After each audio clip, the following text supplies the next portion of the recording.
जय जगन्नाथ बंधुगण आज आम जानिबा 28 अगस्त 2024 बुधवार दिन मेष ठारू आरंभ करी मीन राशि पर्यंतर द्वादश राशि राशिफल विषय किंतु ता पूर्वरु सर्वप्रथमे जानिबा आजिर पंजिका विषय। आज होची 28 अगस्त 2024 बुधवार भाद्रव कृष्ण पक्ष दशमी सिंह 13 दिन। आज मृगशिरा नक्षत्र ओ मिथुन चंद्र। आजिर शुभ बेला प्रातः 5 घंटा 36 मिनिट रु दिवा 7 घंटा 17 मिनिट पर्यंत। आजिर सूर्योदय प्रातः 5 घंटा 36 मिनिट। आजिर सूर्यास्त संध्या 6 घंटा 13 मिनिट। आज कन्या राशि पुरुष ओ कुंभ राशि महिला मानक घात चंद्र एवं कर्कट राशिर घात बार। आज कलमी शाग भक्षण निषिद्ध। तो बंधुगण आसंतु जानिबा आजिर राशिफल विषय। ता पूर्वरु आम चैनल को जो माने नुआ करी आछंती तले थिबा लाल रंगर सब्सक्राइब बटन को दबाई आम चैनल को सब्सक्राइब करंतु ओ पाखरे थिबा घंटी बटन को दबाई ऑल रे सिलेक्ट करंतु काहेकि ना आमे अपलोड करिथबा प्रत्येक वीडियो नोटिफिकेशन आपण सर्वप्रथमे पाई परिबे। तो प्रथमे जानिबा मेष राशि विषय। आपणक तृतीय भाव रे चंद्रदेवंक गोचर आपणक राजनीतिक वर्चस्व रे वृद्धि करिब एवं आपणक पराक्रम रे वृद्धि हेब तथा आपण निज भितर एक नूतन सकारात्मक शक्तिर अनुभव करबाकू समर्थ हेबे। सामाजिक मान सम्मान वृद्धि पाइब एवं आपणक भाई भौणीक सहाय्य रे समस्त कार्य सफल हेब। पारिवारिक परिवेश स्वाभाविक रहिब किंतु आपणक भाई भौणी माने किछि समस्यार सम्मुखीन होई पारंती। ससुर घर पक्षरु मध्य किछि वाद विवाद ओ मनमालिन्यर संभावना रहिछि। सेथिपई बुझी विचारी कथावार्ता करंतु। जीवन साथी किछि स्वास्थ्य संबंधित समस्या देखा देई पारे। सेथिपई आपण मानसिक चिंता को निज उपरे प्रभावी हेबाकू दियंतु नहीं। आर्थिक स्थिति उत्तम अनुकूल रहिब एवं कोनोसी प्रकार गुप्त मार्ग माध्यम रे धन प्राप्तिर संभावना रहिछि किंतु स्वास्थ्य अवस्था रे अनियमित रक्तचाप जनित समस्या देखा देई पारे। सेथिपई स्वास्थ्य को अणदेखा करंतु नहीं। आज आपण भगवान कृष्ण को तुलसी दल अर्पण करंतु शुभ फल पाइबे। वृष राशि आपणक द्वितीय भाव रे चंद्रदेवंक गोचर आपणक वाणी को प्रभावशाली करिब एवं आपणक व्यक्तित्व रे एक नूतन आकर्षण हेब। लोक माने आपणक ठारू परामर्श एवं मार्गदर्शन प्राप्त करिबे। वक्तृत्व एवं लेखनी संबंधित व्यवसायर ख्याति विस्तार हेब एवं नूतन अवसर मिलिब तथा आपणक वाणीर मधुरता आपणक संपर्क रे एक नूतन सतेजता आनिब। पारिवारिक जीवन रे सुख एवं समृद्धता आसिब एवं आपण जीवन साथी ठारू सम्मान प्राप्त करिबे। सान भाई भौणी ठारू स्नेह पाइबे एवं सेमाने आपणको अनुसरण करिबे। प्रेम संबंध पई समय उत्तम अनुकूल रहिछि तथा पूर्वरु लागि रहितवा दूरत्व दूर हेब। आर्थिक स्थिति उत्तम हेबाकू लागिब एवं आयर नुआ नुआ स्रोतरु धन प्राप्तिर जोग रहिछि। अधिकारी वर्गरु आपणक कार्य को सम्मान प्राप्ति हेब। छात्र छात्री माने निजको उपयुक्त भाव रे प्रकाश करबाकू समर्थ हेबे तथा उन्नतिर मार्ग प्रशस्त हेब एवं आपणक कार्य सबुठारे प्रशंसित हेब। स्वास्थ्य अवस्था उत्तम अनुकूल रहिछि एवं श्वास संबंधित रोग रे सुधार आसिब। आज आपण गोमाता को खाइबाकू दियंतु शुभ फल पाइबे। मिथुन राशि आपणक राशि स्थानरु चंद्रदेवंक गोचर आपणक पूर्वरु चलीथिबा किछि समस्यारु मुक्ति प्रदान करिब एवं आपणक व्यक्तित्व रे आकर्षण ଏବଂ ସୌନ୍ଦର୍ଯ୍ୟ ଆଣିବ। କାର୍ଯ୍ୟକ୍ଷେତ୍ରରେ ଆପଣ କରିଥିବା ପରିବର୍ତ୍ତନରୁ ସକାରାତ୍ମକ ପରିଣାମ ପ୍ରାପ୍ତି ହେବ ଏବଂ ଆପଣଙ୍କ ବ୍ୟବହାରିକ ଚିନ୍ତାଧାରା ଆପଣଙ୍କୁ ସମାଜରେ ସମ୍ମାନ ପ୍ରଦାନ କରିବ। ବିଦ୍ୟାର୍ଥୀ ଛାତ୍ରଛାତ୍ରୀଙ୍କ ପାଇଁ ଇଚ୍ଛାକୃତ କ୍ଷେତ୍ରରେ ଉଚ୍ଚ ଶିକ୍ଷାର ମାର୍ଗ ପ୍ରଶସ୍ତ ହେବ। କାର୍ଯ୍ୟକ୍ଷେତ୍ରରେ ଜୀବନ ସାଥୀଙ୍କ ପରାମର୍ଶ ସହାୟକ ସିଦ୍ଧ ହେବ ଏବଂ ଜୀବନସାଥୀଙ୍କ ସହିତ ସମ୍ପର୍କରେ ପ୍ରଗାଢ଼ତା ଆସିବ। ମାତାଙ୍କ ପକ୍ଷରୁ ଲାଭବାନ ହେବାର ସମ୍ଭାବନା ରହିଛି ଏବଂ ବିଦେଶରୁ ସୁଖଦ ସମାଚାର ପ୍ରାପ୍ତି ହେବ। ଭାଇ ଓ ସାଙ୍ଗମାନଙ୍କ ସହଯୋଗ ଆପଣଙ୍କୁ ଖୁସି ଏବଂ ଆତ୍ମବିଶ୍ୱାସରେ ବୃଦ୍ଧି କରିବ। ବିବାହ ଯୋଗ୍ୟ ବ୍ୟକ୍ତିଙ୍କ ପାଇଁ କିଛି ଉତ୍ତମ ପ୍ରସ୍ତାବ ଆସିବାର ସମ୍ଭାବନା ରହିଛି। ପ୍ରେମ ଜୀବନରେ ମଧୁରତାର ସଞ୍ଚାର ହେବ ଏବଂ ରାଜକୀୟ ପକ୍ଷରୁ ଆର୍ଥିକ ଲାଭ ପ୍ରାପ୍ତି ହେବ। ସ୍ୱାସ୍ଥ୍ୟ ଉତ୍ତମ ଅନୁକୂଳ ରହିଛି। ଆଜି ଆପଣ ମାତା ଲକ୍ଷ୍ମୀଙ୍କୁ ଶ୍ଵେତ ରଙ୍ଗର ପୁଷ୍ପ ଅର୍ପଣ କରନ୍ତୁ, ଶୁଭ ଫଳ ପାଇବେ। କର୍କଟ ରାଶି, ଆପଣଙ୍କ ଦ୍ୱାଦଶ ଭାବରେ ଚନ୍ଦ୍ରଦେବଙ୍କ ଗୋଚର ଆପଣଙ୍କ ରୋଜଗାର କ୍ଷେତ୍ରରେ କିଛି ବାଧାବିଘ୍ନ ସୃଷ୍ଟି କରିବ। କ୍ରୋଧର ଅଧିକତା ଆପଣଙ୍କ ପାଇଁ କ୍ଷତିକାରକ ହେବ। ସେଥିପାଇଁ ଯେକୌଣସି ନିଷ୍ପତ୍ତି ନେବା ପୂର୍ବରୁ ଭବିଷ୍ୟତର ଯୋଜନା ବିଷୟରେ ଉତ୍ତମ ଭାବରେ ଚିନ୍ତା କରିବା ଲାଭଦାୟକ ହେବ। ବିଦ୍ୟାର୍ଥୀ ଛାତ୍ରଛାତ୍ରୀମାନଙ୍କୁ ନିଜ ଏକାଗ୍ରତା ବଜାୟ ରଖିବାକୁ ଅଧିକ ସଂଘର୍ଷ କରିବାକୁ ପଡ଼ିବ। ପାରିବାରିକ ଜୀବନରେ ବୈବାହିକ ଦାମ୍ପତ୍ୟ ଜୀବନରେ ସୁଧାର ଆସିବ, କିନ୍ତୁ ପ୍ରେମ ଜୀବନ ପାଇଁ ସମୟ ଅନୁକୂଳ ନୁହେଁ। ଧାର୍ମିକ ଆଧ୍ୟାତ୍ମିକ କାର୍ଯ୍ୟ ପ୍ରତି ଆପଣଙ୍କ ରୁଚି ବଢ଼ିବ। ଆର୍ଥିକ ସ୍ଥିତି ଉତ୍ତମ ଅନୁକୂଳ ରହିଛି ଏବଂ ଆର୍ଥିକ ଲାଭ ପ୍ରାପ୍ତ କରିବେ, କିନ୍ତୁ ଅନାବଶ୍ୟକ ଖର୍ଚ୍ଚରେ ନିୟନ୍ତ୍ରଣ ବଜାୟ ରଖନ୍ତୁ। ବ୍ୟବସାୟୀମାନଙ୍କ ଆୟରେ ବୃଦ୍ଧି ପାଇବ, କିନ୍ତୁ କିଛି ଶାରୀରିକ ଅସୁବିଧାର ସମ୍ଭାବନା ରହିଛି। ଆଜି ଆପଣ ଓಂ ନମୋ ଭଗବତେ ବାସୁଦେବାୟ ମନ୍ତ୍ରର ଜପ କରନ୍ତୁ, ଶୁଭ ଫଳ ପାଇବେ। ସିଂହ ରାଶି, ଆପଣଙ୍କ ଏକାଦଶ ଭାବରେ ଚନ୍ଦ୍ରଦେବଙ୍କ ଗୋଚର ଆପଣଙ୍କ ଲାଭର ସ୍ଥିତିକୁ ବୃଦ୍ଧି କରିବ। ଜମି ଏବଂ ଖଣିଜ ବ୍ୟବସାୟରେ ଜଡ଼ିତ ବ୍ୟକ୍ତି ଅପ୍ରତ୍ୟାଶିତ ଲାଭ ଅର୍ଜନ କରିବେ ଏବଂ ଆପଣଙ୍କ ଦ୍ୱାରା ଅତୀତରେ କରାଯାଇଥିବା କାର୍ଯ୍ୟରୁ ଆପଣଙ୍କ ମାନ ସମ୍ମାନ ବୃଦ୍ଧି ପାଇବ। ପାରିବାରିକ ଜୀବନରେ କିଛି ଶୁଭ ସମାଚାର ପାଇବାରୁ ମନରେ ପ୍ରସନ୍ନତାର ଭାବ ରହିବ ଏବଂ ପରିବାରରେ ସୁଖଦ ବାତାବରଣ ଲାଗି ରହିବ ଏବଂ ଗୃହର ଛୋଟ ସଦସ୍ୟଙ୍କ ସହିତ ଆପଣ ଉତ୍ତମ ସମୟ ଅତିବାହିତ କରିବେ। ପରିବାରରେ ସମସ୍ତଙ୍କ ସହିତ নম্রতাପୂର୍ଣ୍ଣ ଆଚରଣ ଦ୍ୱାରା ଲାଭ ଏବଂ ମାନସିକ ଶାନ୍ତି ପ୍ରାପ୍ତି ହେବ। ଆପଣଙ୍କ ପ୍ରଭାବଶାଳୀ ବାଣୀ ଛୋଟ ଭାଇମାନଙ୍କ ସହିତ ସମ୍ପର୍କକୁ ସୁଦୃଢ଼ କରିବ ଏବଂ ସେମାନେ ଆପଣଙ୍କ ଅନୁସରଣ କରିବେ। ପିତାଙ୍କ ପକ୍ଷରୁ ପୂର୍ଣ୍ଣ ସହଯୋଗ ମିଳିବ। ଆର୍ଥିକ ସ୍ଥିତି ଆହୁରି ସୁଦୃଢ଼ ହେବାକୁ ଲାଗିବ ଏବଂ ପୂର୍ବରୁ ବକେୟା ଦେଇଥିବା ଅର୍ଥ ଆପଣ ଆଜି ଫେରି ପାଇବେ। କିଛି ମାନ୍ୟଗଣ୍ୟ ବ୍ୟକ୍ତିଙ୍କ ସହିତ ସାକ୍ଷାତ କରିପାରନ୍ତି। ବାଣିଜ୍ୟ ବ୍ୟବସାୟ କ୍ଷେତ୍ରରେ ଉନ୍ନତି ହେବ ଏବଂ ଦୀର୍ଘ ଦିନ ଧରି ଥିବା ସ୍ୱାସ୍ଥ୍ୟ ସମସ୍ୟାର ଅନ୍ତ ଘଟିବ। ଆଜି ଆପଣ ଭଗବାନ ବିଷ୍ଣୁଙ୍କ ଉପାସନା କରନ୍ତୁ, ଶୁଭ ଫଳ ପାଇବେ। କନ୍ୟା ରାଶି, ଆଜି କାର୍ଯ୍ୟକ୍ଷେତ୍ରରେ ନୂତନ ଯୋଜନା ଦ୍ୱାରା ଅଗ୍ରଗତି ହେବ। ବ୍ୟବସାୟୀମାନେ ନୂତନ ରୋଜଗାର ଏବଂ ଉନ୍ନତ ନିଯୁକ୍ତିର ସୁଯୋଗ ପାଇବେ ତଥା ଉଚ୍ଚ ଅଧିକାରୀଙ୍କ ପକ୍ଷରୁ ପୂର୍ଣ୍ଣ ସହଯୋଗ ମିଳିବ।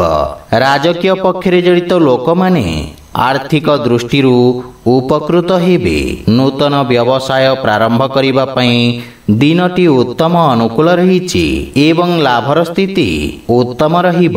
ଆପଣଙ୍କ ନୂତନ ଚିନ୍ତାଧାରା ଏବଂ କ୍ରାନ୍ତିକାରୀ ଭାବନା ଆପଣଙ୍କ କାର୍ଯ୍ୟକ୍ଷେତ୍ରରେ ଉତ୍ତମ ପରିଣାମ ପ୍ରଦାନ କରିବ। ପାରିବାରିକ ଜୀବନରେ ପିତାଙ୍କ ସହିତ ସମ୍ପର୍କ ସୁଦୃଢ଼ ହେବ ଏବଂ ପରିବାରରେ ଏକ ମନୋରମ ପରିବେଶ ରହିବ। ସନ୍ତାନ ଆପଣଙ୍କ ମାର୍ଗଦର୍ଶନ ଅନୁସରଣ କରିବେ ଏବଂ ଆପଣ ଜୀବନସାଥୀଙ୍କ ଭାବନାକୁ ସମ୍ମାନ କରିବେ। ପରସ୍ପର ପ୍ରତି ପ୍ରେମ ଭାବ ବଢ଼ିବ, ନୂତନ ଆୟର ଉତ୍ସ ସୃଷ୍ଟି ହେବ ଏବଂ ଆର୍ଥିକ ସ୍ଥିତି ସୁଦୃଢ଼ ହେବାକୁ ଲାଗିବ। ସ୍ୱାସ୍ଥ୍ୟାବସ୍ଥା ଉତ୍ତମ ଅନୁକୂଳ ରହିଛି, କିନ୍ତୁ ଶ୍ୱାସ ସମ୍ବନ୍ଧିତ ରୋଗୀ ସାବଧାନ ରହିବା ଉଚିତ ଏବଂ ଅନାବଶ୍ୟକ ଯାତ୍ରାରୁ ଆପଣ ଦୂରେଇ ରୁହନ୍ତୁ।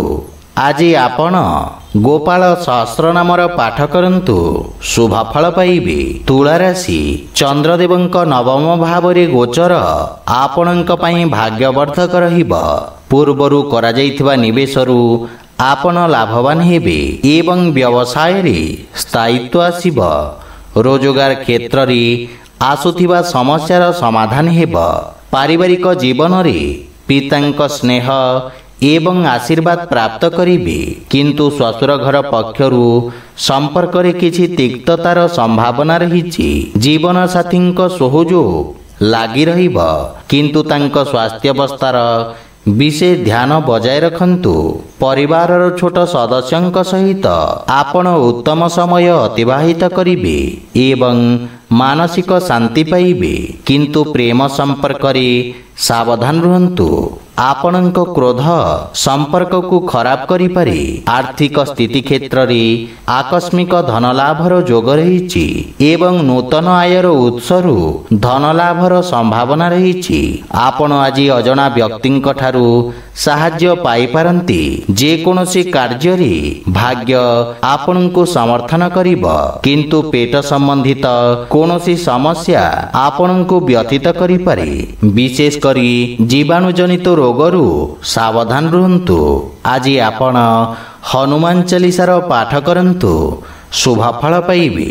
ବିଛା ରାଶି, ଆଜି ଆପଣଙ୍କ ରାଶି ସ୍ଥାନରୁ ଅଷ୍ଟମ ଭାବରେ ଚନ୍ଦ୍ରଦେବ ଗୋଚର କରିବେ।